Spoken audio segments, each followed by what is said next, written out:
One of the most respected rabbis in Jerusalem died for 17 minutes and returned with an urgent message for the Jewish people. He reports having encountered the one he rejected throughout his life, and this encounter revealed 3 devastating prophecies for 2025. I am Rabbi David Cohen, and until 3 months ago, I was the chief rabbi of the Beta Israel Temple in Jerusalem. I dedicated my life to the study of Kabbalah and was widely recognized as one of the leading scholars in this field. What I am about to share will undoubtedly be rejected by many, discredited by others, and possibly mark the end of my 4-decade journey in Jewish leadership. However, after what I experienced during the 17 minutes, I was clinically dead last Yom Kippur. I feel I have no choice but to speak. I am aware of the weight and gravity of what I am about to report. For years, I was known for writing extensive refutations against Christian missionaries' attempts to reinterpret our scriptures. My book, Why Jesus Cannot Be the Messiah, sold over 100,000 copies and was required reading in many yeshiva. I trained countless young rabbis to combat these ideas, and until recently, I was fully convinced that my understanding of the Torah was solid, that my position was respected, and that my beliefs were unshakable. But everything changed that fateful night in Jerusalem. Before I tell you about the encounter I had with the one we rejected, and the disturbing message he gave me about what is to come in 25, there is something you need to understand. I am not an unstable person. I am not seeking attention, and I am not funded by any Christian organization. In fact, sharing this testimony has cost me everything: my position, my marriage, my relationships, and the place I held in the community I served for decades. What drives me to speak is the urgency of the message I received. Time is running out for our people. Those 17 minutes shook me deeply, and the signs revealed to me have already begun to unfold exactly as I was told they would. Over the past 3 months, I have struggled with myself about whether to make this public. But 2 weeks ago, I saw with my own eyes the first of these signs manifest exactly as it was shown during my near-death experience. Now I can no longer remain silent. The lives of many Jews are at stake. Some of you may recognize me. Until recently, I regularly appeared on Israeli television as a religious commentator. I lectured at the Hebrew University, wrote articles for the Jerusalem Post, and served on the Chief Rabbinate Council. I do not mention these credentials out of vanity, but to make it clear that I am a lucid, respected, and sane person. What happened to me during the Kol Nidre service last Yom Kippur changed not only my life, but could alter the fate of every Jew who hears this message. That Yom Kippur night began like so many others over my 40 years of service. The synagogue was full, every seat occupied by familiar faces: doctors, lawyers, academics, families I had accompanied for decades. The air was heavy with anticipation as the sun set over Jerusalem, marking the start of the most sacred day on our calendar. I remember standing before the ark, wrapped in my tallit, preparing to chant the Kol Nidre prayer. The ancient melody, passed down through generations, was about to leave my lips when something changed. Suddenly, I had a strange sensation, as if time itself was slowing down. I looked at my siddur and noticed something inexplicable. The Hebrew letters seemed to rearrange themselves, forming words I had never noticed before. Then it happened. A searing pain shot through my chest, unlike anything I had ever experienced. Later, doctors would confirm that my main artery had completely ruptured. A heart attack known as the Widowmaker, almost always fatal. But at that moment, all I knew was that something profound was happening. I did not lose consciousness immediately. I tried to maintain composure. I looked at the congregation and saw the panic growing on their faces. My son Benjamin, also a rabbi, was the first to notice something was wrong. I saw him start to rise from his seat, but before he could reach me, everything changed. Suddenly I was looking at my own body. I saw my physical form collapse to the ground. My tallit floated slowly, like a white flag surrendering to the wind. Chaos took over the synagogue, but for me, it seemed distant, as if I were observing everything through thick glass. I saw my son run toward my lifeless body. I heard the cries for help, witnessed the frantic calls to emergency services, but what happened next defies any rational explanation. The scene, a synagogue, began to fade. And suddenly, I found myself being transported through what I can only describe as a tunnel of pure consciousness. As a scholar of Kabbalah, I spent decades analyzing mystical texts about near-death experiences, but nothing could have prepared me for what I was about to experience. The first thing that struck me was the language. Everything around me was in Hebrew, but not the modern Hebrew spoken in Israel, nor even the biblical Hebrew I studied all my life. It was something purer, more primordial, as if I were experiencing the language in its original form, before the confusion of Babel. As I moved through this dimension, I became aware of presences around me. But these were not the angels I had imagined in my theological studies. They were beings our ancestors called watchers, entities of pure light and purpose. They did not speak, but somehow I understood they were guiding me to something, or someone. Then I heard a sound that shook my very essence. It was the sound of a shofar, but not like any other I had heard on Rosh Hashanah. This blast carried within it all of history, all truth, all reality, and it was announcing something or someone. I was about to meet the one whose rejection had shaped my life and my theology. But before that, the Watchers showed me something I needed to see. They took me to a place I can only describe as the Valley of Judgment, though those words cannot capture its true nature. And there, to my astonishment, I found faces I recognized, figures I had only seen in photographs and paintings spanning centuries of Jewish history, great rabbis, scholars and leaders of our people. But they were not as I expected to find them. The first to approach me was Rabbi Itzhak Kaduri, whom I had the honor of meeting in Jerusalem before his death in 2006.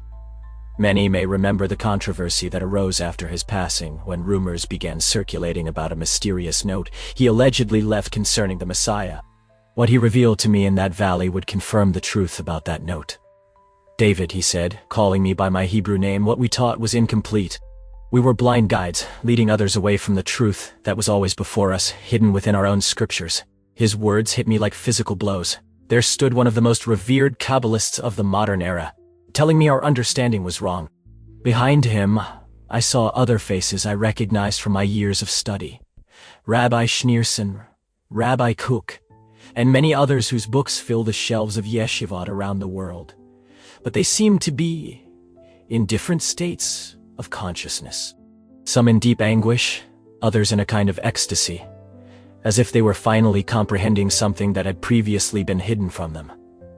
However, the most shocking moment came when I encountered my own grandfather, Rabbi Yosef Cohen, who had perished in Auschwitz. He died maintaining his rejection of Yeshua as the Messiah. Now, before me, his eyes were filled with tears. "We were wrong, David." My grandfather's voice trembled with a mixture of pain and clarity. "The suffering of our people continues because we refuse to see what is written in our own Torah, in the words of our own prophets." He began to recite Isaiah 53 in Hebrew, but the words sounded different. Somehow, they were sharper, clearer, as if a veil had been lifted and their true meaning finally revealed. Each word seemed to illuminate the air around us, and for the first time, I saw how much we had distorted this passage over the generations. The suffering servant was no longer an allegory for Israel. The truth was undeniable. There in that place, where no theological gymnastics could obscure it, I understood that it had always been before us. But what happened next shook me even more deeply. The valley began to fill with an indescribable light, and all the souls around me fell to their knees. The Watchers, those beings of light who had guided me there, began to sing in that pure Hebrew I mentioned earlier. The sound was both beautiful and terrible. Beautiful in its purity, but terrible for the power it carried. A power that exposed everything hidden within my heart.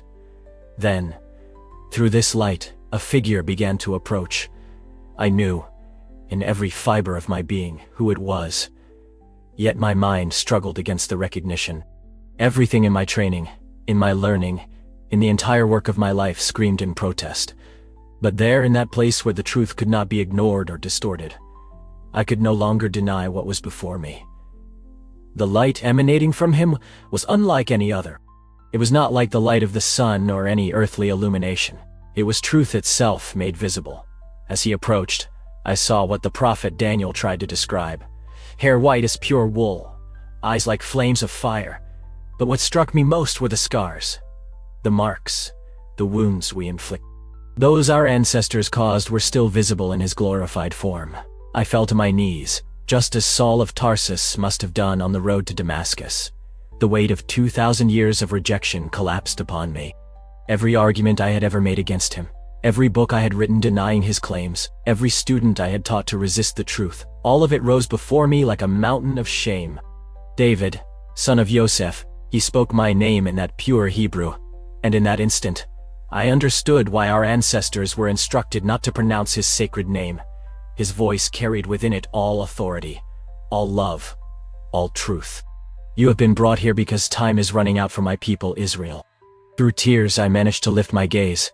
His eyes held so much love, love for me, love for our people, that it physically hurt to face. How could we be so blind? In my mind, the words of the prophet Zechariah echoed. They will look on me, the one they have pierced, and mourn for him as one mourns for an only child. But he did not bring me there just to reveal himself. What he showed me next compelled me to risk everything to share this message. 3 specific prophecies were revealed about what is to come for Israel starting in 2025. Watch closely, he said, for these signs will come in rapid succession. The first vision he showed me centered on the Temple Mount. I saw events that I am now forbidden to describe in their entirety. But I can say this, by the end of spring 2025, something will be discovered about the Temple Mount. This revelation will shake the foundations of Judaism and Islam. It will be a find that will set in motion a chain of events, creating the illusion that peace is finally within reach, but it will be a false peace. The second prophecy revealed a deception so subtle, so convincing that it will capture the hearts of our Jewish people worldwide. I saw a figure emerge, someone who will seem to fulfill all the messianic prophecies we have longed for centuries. He will perform signs and wonders so extraordinary that even the most skeptical rabbis will be persuaded. But Yeshua showed me the truth. This person will be the ultimate false Messiah, the one our sages warned about, but which we misinterpreted. The third prophecy. Here I must pause. What I saw was so terrifying that I have wept every night since I returned. It involves a choice. It involves a choice. A choice that every Jew will have to make by the end of 2025. A choice that will determine not only each one's earthly fate, but their eternal destiny. I saw a technological advancement being introduced as a blessing, but which will soon become a trap for our people. A system will arise, first in Israel, promising to unify medical, banking, and even religious practices under a Jewish digital identity. Initially, it will seem beneficial, a way to facilitate everything from synagogue attendance to accessing medical services. But Yeshua revealed the true purpose behind this system. By the end of 2025, it will become mandatory for all Jews, first in Israel, then worldwide. Those who refuse to adhere will be labeled as non-compliant and gradually excluded from Jewish community life. The system will be promoted by influential rabbis and Israeli leaders as a means of preserving Jewish identity in the modern age. But then, with a voice filled with love and urgency, Yeshua told me, those who accept this mark will seal their fate. Many will choose it to maintain their position in the community, to protect their status, to preserve their wealth, but in doing so, they will turn away from the salvation I offer. Then, he showed me 3 events that will happen before this system is implemented. 3 signs that will validate this warning.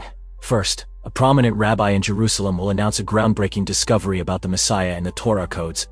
This will happen a few months after this message is released. But this revelation will be distorted to point to the false Messiah, instead of the true one. Second, a peace agreement will be proposed, seeming to resolve once and for all the dispute over the Temple Mount.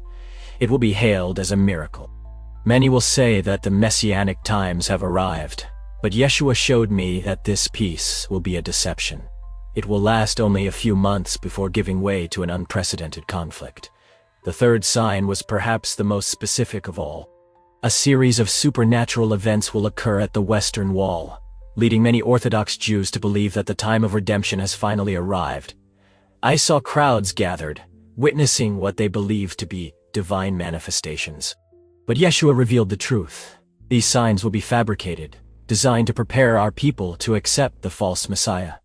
Then, with sadness in his voice, he said, "My people have been preserved through centuries of persecution because I protected them. But now, they will face their greatest test. Many will choose comfort and acceptance over truth. Only those who remember the true prophecies will recognize the deception. What I saw next broke my heart. I saw Jewish families being torn apart. Some would recognize the truth. Others would embrace the lie. I saw respected rabbis, leaders of entire communities, leading their followers into error, convinced they were serving Hashem. But in the midst of this darkness, I also saw hope. Small groups of Jews gathered secretly in homes, studying the Torah and the prophets with new eyes, finally seeing what had previously been hidden from them. Especially among the young, an awakening. They began to question the traditional explanations that had rejected Yeshua for centuries. Then, suddenly, the vision was gone, and Yeshua gave me a final message, words I was commanded to share with our people. Tell them that I am the God of Abraham, Isaac, and Jacob. I have never forgotten my covenant with Israel. But just as Egypt had only one night to choose between life and death during the first Passover, now my people will have a short period to decide. The blood on the doorpost is now my blood. The time of choice is at the doors. And then came the return. I was pulled back through all dimensions at once. I heard the shofar again, but this time it sounded like an alarm, a final warning. The watchers who guided me spoke one last time in that pure Hebrew. Return and tell them. Your silence will be counted as agreement with the darkness. Suddenly, I became aware of voices. They were medical voices. Urgent.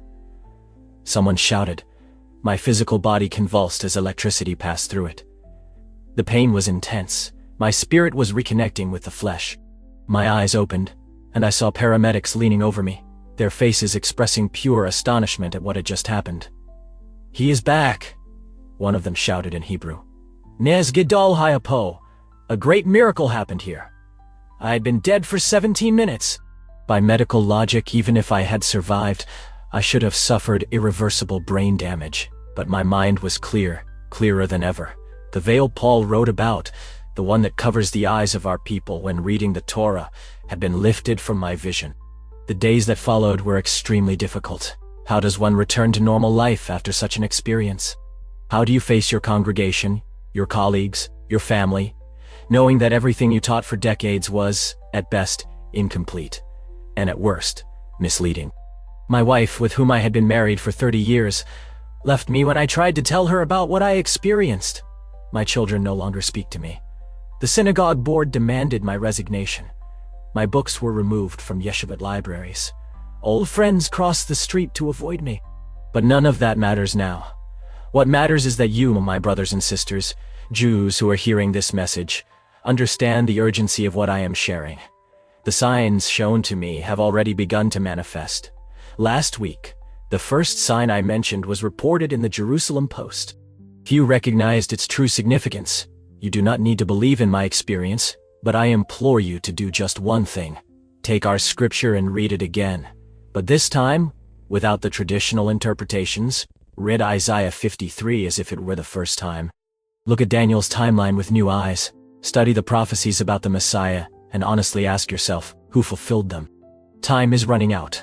The choice you make in the coming months will affect not only your earthly life but your eternal destiny. Do not let tradition, pride, or fear of rejection prevent you from investigating these truths for yourself.